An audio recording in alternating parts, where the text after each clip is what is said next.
بسم الله الرحمن الرحيم. الله الله والحمد لله، الله يا الله سبحان الله، الله ولا إله إلا الله، الله يا الله والله أكبر. اعوذ باللہ من الشیطان الرجیم، بسم اللہ الرحمن الرحیم۔ رب اشرح لی صدری ویسر لی امری واحلل عقدۃ من لسانی یفقہوا قولی۔ بسم اللہ الرحمن الرحیم ورتل القرآن ترتیلا۔ خالق کائنات کا ارشاد ہے کہ قرآن کریم کو ترتیل کے ساتھ پڑھیں۔ اللہ کا لاکھ لاکھ شکر ہے، اس نے ہمیں اپنی کتاب سے مربوط رکھا، اور اس کی بارگاہ میں دعا ہے کہ خدایا جس طریقے سے ہمارا رابطہ ظاہری طور پر اس کتاب کے ساتھ ہے، کہ خدایا باطنی طور پر عمل کرنے کی بھی ہمیں توفیق دے۔ مولا الموحدین امیر المومنین علیہ الصلوۃ والسلام فرماتے ہیں، قرآن کا ظاہر بہت ہی خوبصورت اور اس کا باطن نہایت ہی گہرا ہے۔ ظاہر ہو انیق و باطن ہو عمیق، اس کا ظاہر بہت خوبصورت اور باطن بہت ہی عمیق ہے۔ تو ہر انسان اپنی استطاعت اور صلاحیت کے مطابق قرآن میں غوطہ ہو سکتا ہے، غوطہ ہو سکتا ہے۔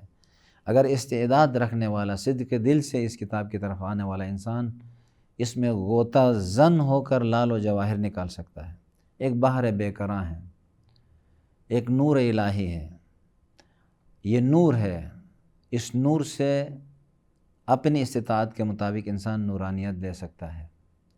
تو خوش قسمت افراد ہوں گے کہ جن کا اٹھنا بیٹھنا، کھانا پینا، دیکھنا سننا، بازار میں جانا، گھر میں رہنا، تمام زندگی قرآن و اہل بیت کے نقش قدم پہ ہو، ان کے مطابق اور انہی کے مرضی کے مطابق چلیں۔ تو یہ بھی ایک ظاہری طور پر ایک کاوش ہے، کوشش ہے، تلاش ہے کہ معاشرے کو جو چاہتے ہیں قرآن کریم کو صحیح پڑھنا چاہتے ہیں، ان کے لیے ایک زمین ہموار ہو جائے، تاکہ ہر آدمی جو ہے اپنی استطاعت کے مطابق پڑھے۔ سابقہ جو درس تھا ہمارا حروف خانہ، حروف نا خانہ کے بارے میں تھا۔ وہ حروف جو لکھے جاتے تھے اور پڑھے نہیں جاتے تھے۔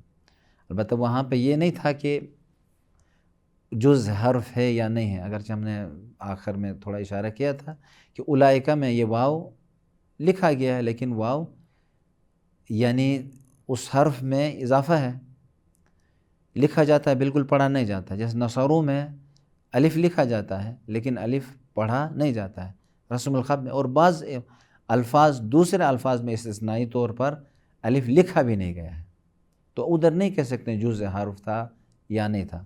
بہرحال ایک حرف اضافی ہے، ایک حرف قرآن کریم میں اضافی طور پر لکھا گیا ہے، جس طریقے سے ابتدا میں لکھا گیا اسی طریقے سے ابھی تک چلتا ہوا آیا، اور یہ قرآن کی حقانیت اور تحریف نہ ہونے کی علامت ہے کہ ایک حرف میں بھی اگرچہ جو ہے وہ اضافی حرف ہے لیکن پھر بھی ابھی تک چلا آ رہا ہے۔ لیکن بعض علماء نے اس کے بارے میں بھی حکمت، راز، اور اس میں بھی بہت سارے حکمت والی باتیں بتائی ہیں۔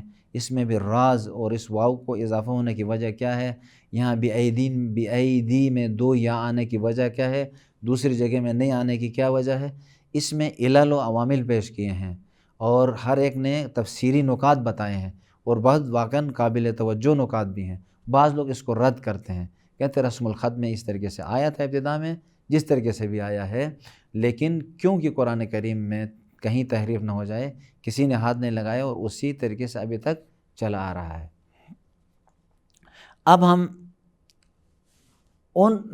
ہماری بحث وہ ہے، اس میں ہے، پہلے اس میں تھی وہ حروف جو لکھے جاتے تھے اور پڑھے نہیں جاتے تھے، اور ابھی بحث ہے وہ حروف جو لکھے نہیں جاتے مگر پڑھے جاتے ہیں۔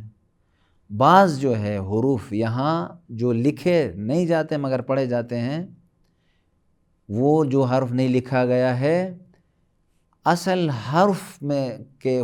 حرف کے جز میں سے ہے، یعنی خود حروف کے اجزاء میں سے ہے، خود اصل حروف میں وہ حرف شامل ہے، نہیں لکھا گیا ہے، پڑھا جاتا ہے۔ کیوں؟ علت ہم ابھی بیان کریں گے۔ اور کچھ نہ جز نہیں ہے، صرف کھینچنے کی وجہ سے وہ حرف اضافہ ہوتا ہے، نہیں کھینچیں گے، وقف کریں گے تو وہ حرف اضافہ بھی نہیں ہوگا۔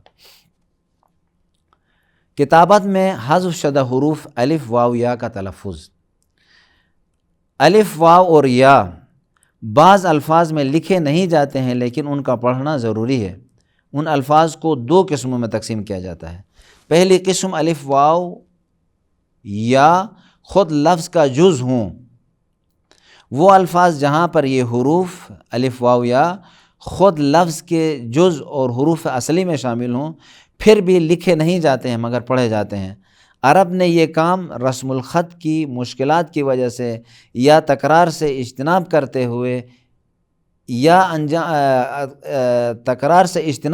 ہوئے اس کام کو انجام دیا تھا۔ جیسے ان مثالوں میں کتابت کے حوالے سے لفظ تراء ہے، تراء جب ایک زمانے میں دوسری صدی کے اواخر تک حمزے کی کوئی شکل نہیں تھی، خلیل ابن احمد فراہیدی نے اس شکل کو وجود میں لایا، اس وقت تک حمزے کو بھی الف کی شکل میں لکھتے تھے۔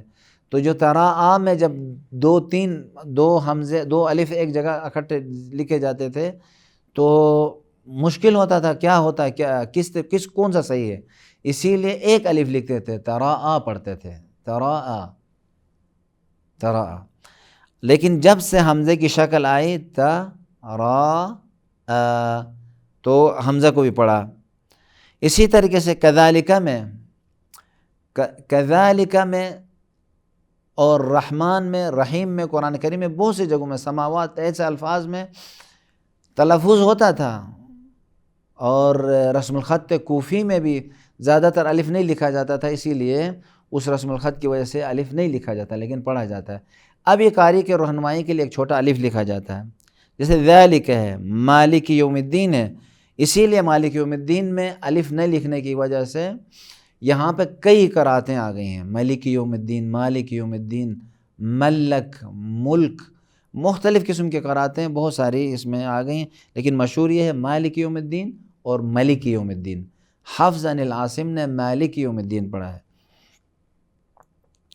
تراء ہو گیا۔ الجمعان میں بھی الف نہیں لکھا گیا ہے، جمعان الف نہیں ہے، جمعان چھوٹا ایک الف قاری کے رہنمائی کے لیے کھڑا الف لکھتے ہیں۔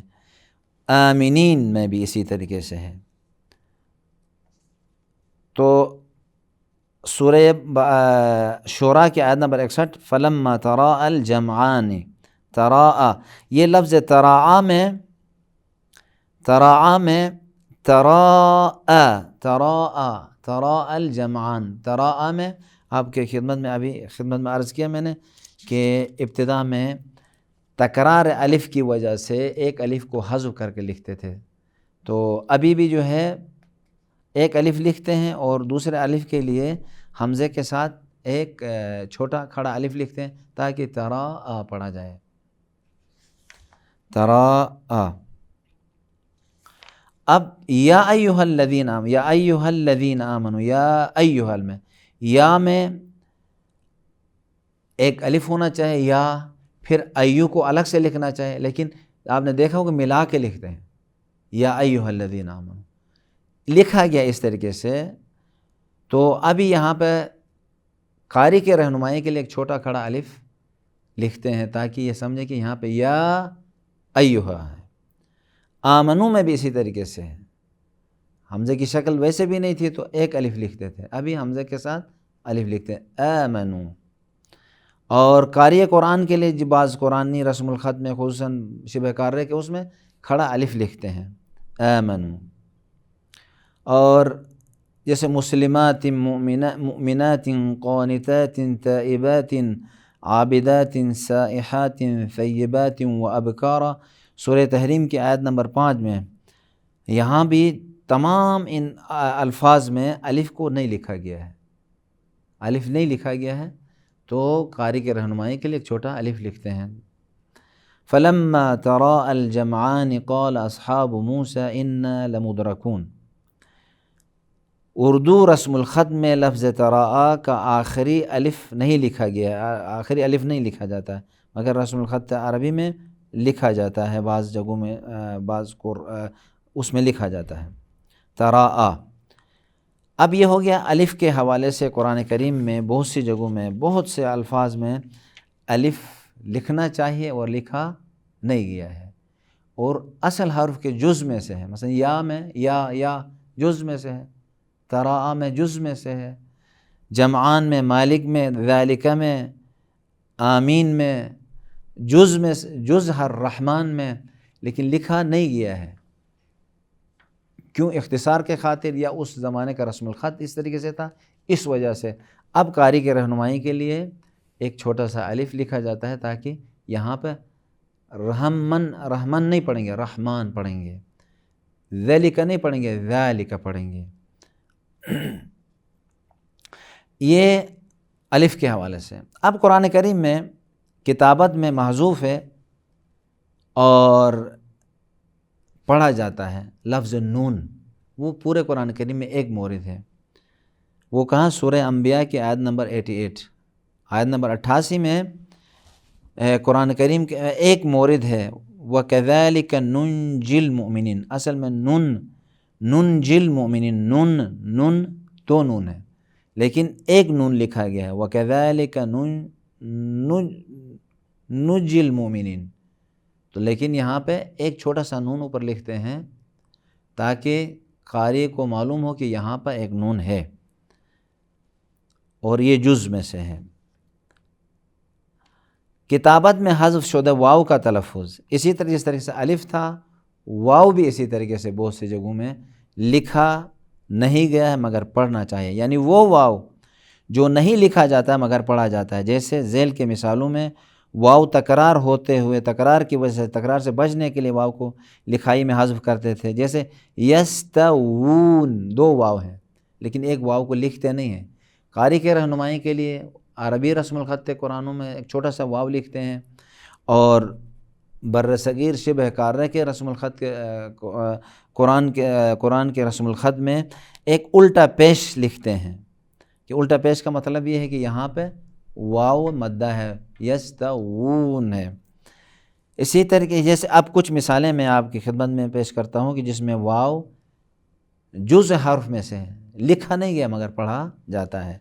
یستوون، باؤ، ووریہ، یشاؤون، خاطئون۔ ہم نے یہاں پہ اسٹیبل بنایا ہے کہ لکھا اس طریقے سے گیا ہے، اردو رسم الخط میں اس طریقے سے لکھا گیا ہے، اور پڑھا اس طریقے سے جائے گا۔ اقرؤوا، غاوون، یلوون، داود۔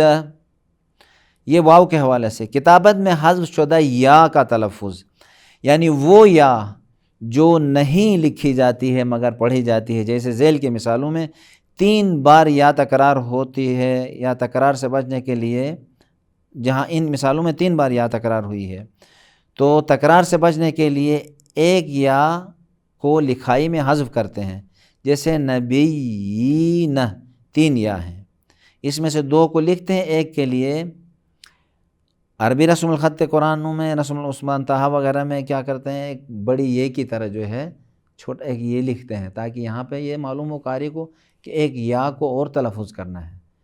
اور اردو رسم الخط میں کھڑا الف، یعنی کھڑی زیر، یا کھڑی زیر کہہ سکتے ہیں، یا کھڑا زیر بھی کہہ سکتے ہیں، یعنی ایک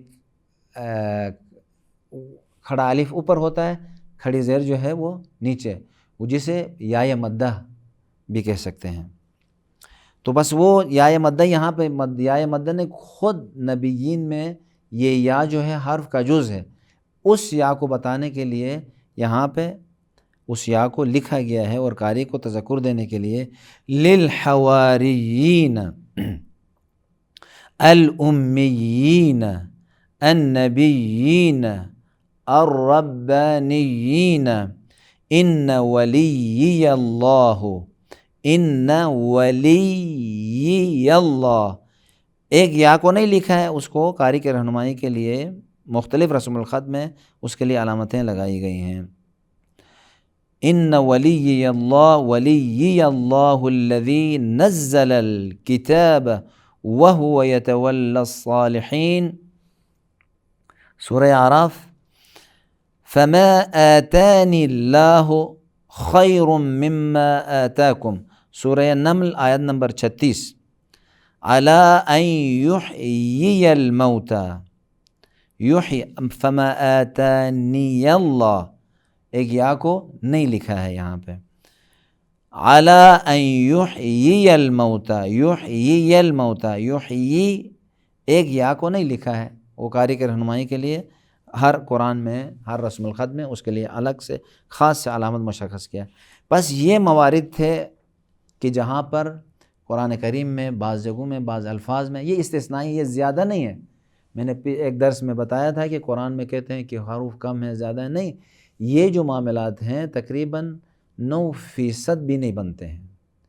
قرآن میں لفظ تلاوت اور لفظ میں جو مطابقت ہے وہ 90% سے اوپر ہے، 90% سے اوپر ہے، اور جو اس طریقے سے تبدیلیاں آتی ہیں، بعض لوگ کہتے ہیں یہ بھی ایک معجزہ ہے قرآن کے حوالے سے کہ انسانوں کو اس زمانے سے لے کر ابھی تک اس انداز میں آیا ہے، اور بعض کا نظریہ یہ ہے کہ یہ بھی توقیفی ہے، یہ من جانب اللہ اسی طریقے سے لکھا گیا ہے اور اسی طریقے سے۔ بعض لوگ کہتے ہیں کاتب اس زمانے میں کیونکہ کتابت اپنے ابتدائی مراحل طے کر رہی تھی، اسی وجہ سے یہ چیزیں اندر آئی تھیں، کیونکہ بعد میں لکھنے والوں نے کہیں قرآن میں تحریف نہ ہو اس میں ہاتھ نہیں لگایا ہے۔ خط کے مراحل، خط اس زمانے میں اسی طریقے سے تھا تو اسی کو ابھی تک آگے بڑھایا ہے، چینجنگ نہیں لائی گئی ہے، تو یہ کہتے ہیں۔ تو جو بھی نظریہ ہو، بہرحال قرآن کریم خدا کا کلام ہے جس کی ذمہ داری خود پروردگار عالم نے لی ہے۔ اِنَّا نَحْنُ نَزَّلْنَا الذِّكْرَ وَإِنَّا لَهُ لَحَافِظُونَ، ہم نے ہی اس ذکر کو نازل کیا ہے اور ہم ہی اس کی حفاظت کریں گے، اور خدا نے اس کی حفاظت کی ہے۔ اور خوش نصیب افراد ہوں گے وہ جو شک اور شکوکات سے نکل کر قرآن کریم کی وہ آیات جن سے انسان کی زندگی بن سکتی ہے، ایسی آیات کو پڑھ کر سمجھ کر عمل کرے تو انقلاب برپا ہوگا، دنیا بھی سدھر جائے گی اور آخرت بھی سدھر جائے گی۔ والسلام علیکم ورحمۃ اللہ وبرکاتہ۔ اللهم صل على محمد وآل محمد، اللهم صل على محمد وآل محمد۔